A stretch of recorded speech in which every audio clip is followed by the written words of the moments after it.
केंद्रीय वित्त मंत्री श्रीमती निर्मला सीतारमण ने 1 फरवरी 2023 को संसद में केंद्रीय बजट पेश किया। कृषि क्षेत्र के लिए इस बार सरकार ने कई बड़े ऐलान किए।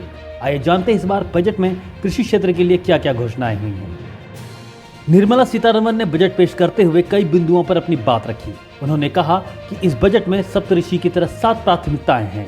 पहली है समग्र विकास।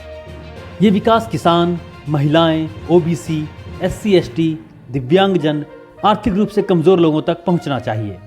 जम्मू कश्मीर, लद्दाख और पूर्वोत्तर का भी ध्यान रखा गया है, जहां कृषि के लिए डिजिटल इंफ्रास्ट्रक्चर का निर्माण होगा। इससे किसानों को खेती की योजना बनाने, बीमा, कर्ज, मार्केट इंटेलिजेंस, स्टार्टअप और कृषि आधारित उद्योगों तक पहुंचने में मदद मिलेगी। उत्पादन क्षमता और लाभ कमाने की क्षमता भी बढ़ेगी। किसान, सरकार और उद्योग के लिए कोऑर्डिनेशन बढ़ेगा। इसके लिए एग्रीकल्चर इंटेलिजेंस फंड बनाया जाएगा ताकि कृषि क्षेत्र में स्टार्टअप को बढ़ावा दिया जा सके। इससे आधुनिक तकनीक को भी बढ़ावा मिल सकेगा। बजट में सरकार ने किसानों की सहूलियत के लिए ऋण का दायरा बढ़ा दिया है। इस साल 20 लाख करोड़ तक किसानों को क्रेडिट कार्ड के जरिए ऋण बांटने का लक्ष्य रखा गया है। इससे लाखों किसानों को फायदा होगा। किसानों के लिए अब किसान डिजिटल पब्लिक इंफ्रास्ट्रक्चर प्लेटफॉर्म तैयार किया जाएगा, जहां किसानों के लिए उनकी जरूरत से जुड़ी सारी जानकारी उपलब्ध होगी। यंग एंटरप्रेन्योर एग्री स्टार्टअप शुरू कर सकें, इसके लिए कृषि को बढ़ावा देने वाली निधि की स्थापना की जाएगी। केंद्र सरकार ने कृषि के क्षेत्र में ज्यादा से ज्यादा स्टार्टअप शुरू करवाने पर फोकस दिया है। कृषि स्टार्टअप के लिए डिजिटल इंटेलिजेंस फंड बनेगा, जिसे कृषि निधि का नाम दिया गया है।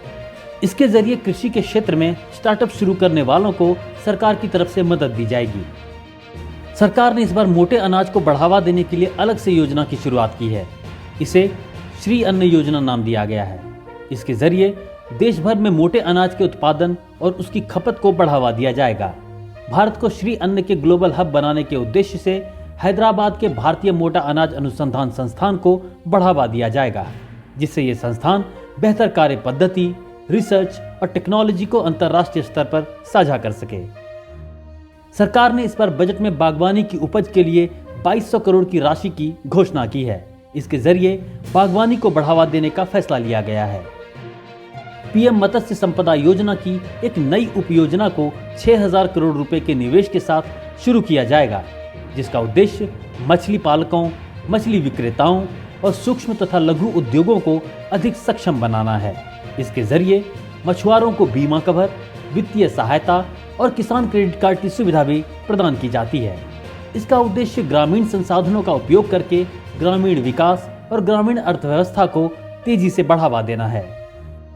2516 करोड़ रुपए के निवेश से 63,000 प्राथमिक कृषि ऋण समितियों का कंप्यूटराइजेशन किया जा रहा है।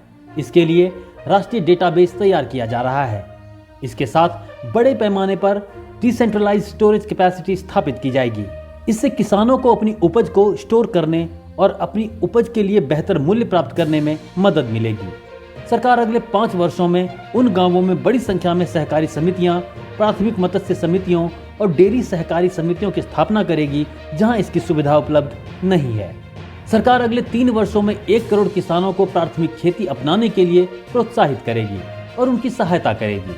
इसके लिए राष्ट्रीय स्तर पर वितरित सूक्ष्म उर्वरक और कीटनाशक विनिर्माण तैयार करते हुए 10,000 बायो इनपुट रिसोर्स केंद्र स्थापित किए जाएंगे।